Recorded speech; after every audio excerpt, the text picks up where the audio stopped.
What if your next favorite game wasn't about shooting, surviving, or slaying monsters, but rebuilding a broken world, one brutal disaster at a time? Imagine this. You're standing in the heart of a ruined valley. Smoke still rises from crushed homes. Roads have crumbled into silence. The trees are stripped, the earth torn open. No crowds, no glory, just you. A machine. In the quiet, haunting responsibility to restore what nature and time has torn apart. This isn't your typical power fantasy. In RoadCraft, you're not a hero with superpowers. You're something rarer. The one who stays behind after the chaos ends. The one who fixes it. Piece by painful piece. Built by Saber Interactive, the minds behind SnowRunner and MudRunner, RoadCraft is not just a game. It's a slow burn simulation of purpose, patience, and precision. And with its release just around the corner, there's something about this world that's calling out to a very specific kind of player, not the ones chasing thrills, but those drawn to challenge. The ones who understand that real power doesn't come from destruction, but from reconstruction. So if you've ever wondered what it's like to rebuild the world from the mud up, this is your invitation to get your hands dirty. Because this time the story isn't about what was lost.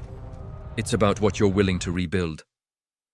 At first glance, RoadCraft might tempt you into expecting a seamless open world where you blaze your own trail across endless miles of terrain. But that's not what it offers. And surprisingly, that's what makes it more intriguing. Instead, of one vast continuous map, RoadCraft splits its world into a series of massive, handcrafted zones, each one over 4 square kilometers in size. These aren't just backdrops. They're living, broken ecosystems. Forests where the roots have buckled asphalt. Swamps thick with mud and hidden hazards. Mountain regions where landslides have erased everything that once was stable. Each map is its own isolated crisis, and you're dropped right into the heart of it with one mission: restore order. But here's where the style of play flips expectation on its head. You're not barreling through at high speeds. You're crawling with purpose, feeling the resistance of mud, the slope of a broken road, the strain of machinery under weight. Every location forces you to study, plan, adapt. It's a quiet, methodical game of recovery that rewards foresight over reflexes. And even though the maps aren't connected, the emotional thread is. Each environment tells a silent story of devastation, and each time you pave a new road or clear a path, you're literally stitching the world back together. This isn't exploration for exploration's sake. This is exploration with consequence. And in RoadCraft, the world doesn't wait for you. It demands something from you. At its core, RoadCraft isn't a game you rush. It's a game you learn to listen to. Every inch of movement matters. Every vehicle you command is a beast, slow, heavy, precise. And every decision carries the weight of consequence. You begin not as a conqueror, but as a caretaker. You roll into collapsed zones with bulldozers, cranes, and quarry units, not to dominate, but to repair. You pick through wreckage, lift debris, transport massive materials across crumbling terrain. There's no soundtrack of glory here, just the hum of engines, the creak of steel, and the subtle rhythm of persistence, and the loop. It's hypnotic in its own way. Scout the area, assess the damage, plan your approach, deploy your vehicles, execute slowly, deliberately. Make a mistake, and you'll feel it. A misstep might mean a flipped vehicle, wasted resources, or an entire mission stalled. But when it clicks, when the path clears, the structure stabilizes, the road finally connects. It's a quiet kind of triumph that hits deep. RoadCraft demands patience, yes, but it rewards presence. You're not just playing a game, you're inhabiting a role. Operating these machines doesn't feel like pushing buttons. It feels like learning a craft. And in the process, you start to feel something rare. Not just like you're fixing a world, but like you're part of it. Beneath the steel, the mud, and the debris, RoadCraft hides a deeper layer. One that transforms it from a mechanical sim into a full-fledged strategic experience. This isn't just about moving metal from point A to B. It's about managing complexity. Before you ever touch a control panel, you're already making decisions that ripple across the entire mission. Where do you set up your quarry stations? What route do you take through unstable terrain? How much concrete timber or asphalt will you really need to finish the job without grinding your entire operation to a halt? This is where RoadCraft comes alive as a logistics puzzle. You're not only driving, you're directing. You oversee supply chains, vehicle rotations, resource extraction, and material delivery. You're playing commander, foreman, and field operator all at once. Every successful construction isn't just the result of one good move.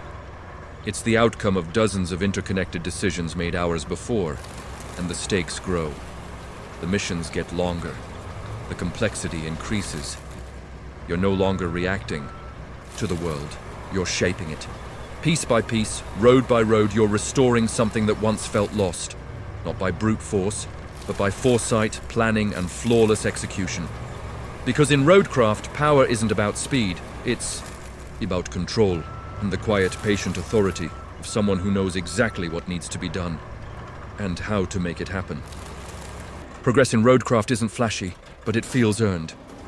It's not about chasing levels for the sake of numbers. It's about evolving, turning from a one-man crew with a beat-up bulldozer into the orchestrator of a full-scale recovery operation as you complete missions, clear wreckage, and rebuild lost infrastructure.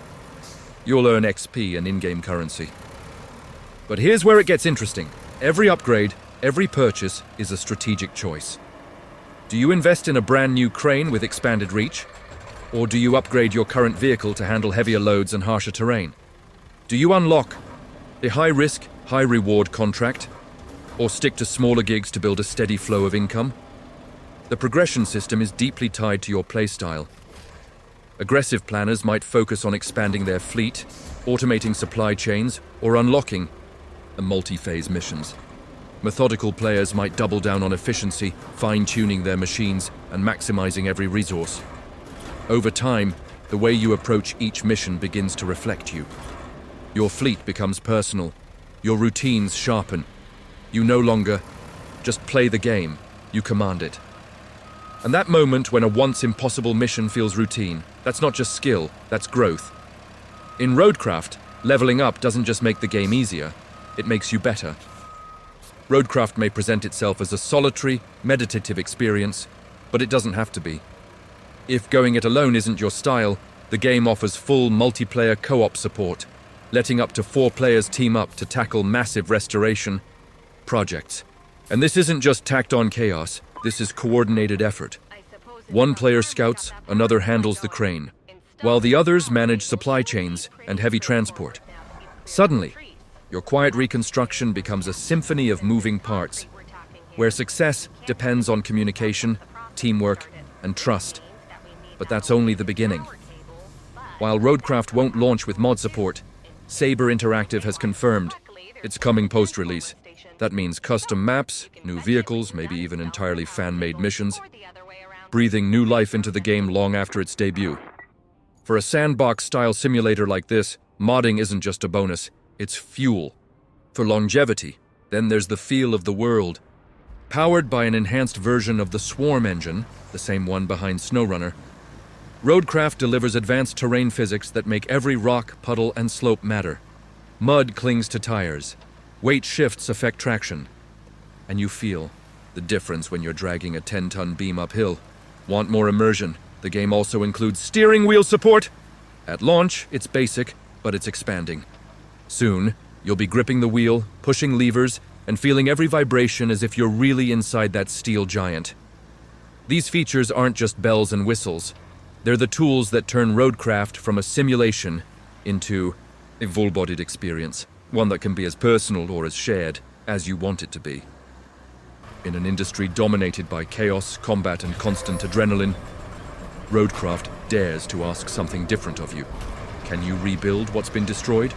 Can you find meaning not in conquest but in restoration? It's not loud, it's not fast, but it lingers.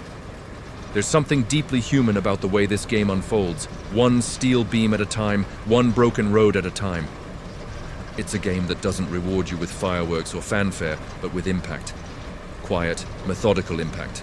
And maybe that's why it's so easy to overlook a game like RoadCraft. But if you've made it this far, if something in you resonates with the idea of turning disaster zones into functioning worlds again, This might just be your kind of game. At just $40, it's one of the most value-packed simulation experiences coming in 2025. Whether you're playing solo with full immersion, teaming up with friends for coordinated chaos, or waiting for the modding community to reshape the landscape, RoadCraft offers a foundation built to last. So here's the question. Are you ready to take control of something bigger than yourself? Are you ready to dig in, get dirty, and leave behind a world better than you found it? Because this isn't about what's broken. It's about who's brave enough to fix it. If that's you, don't just watch from the sidelines. Subscribe, share, and meet us on launch day. The road is waiting.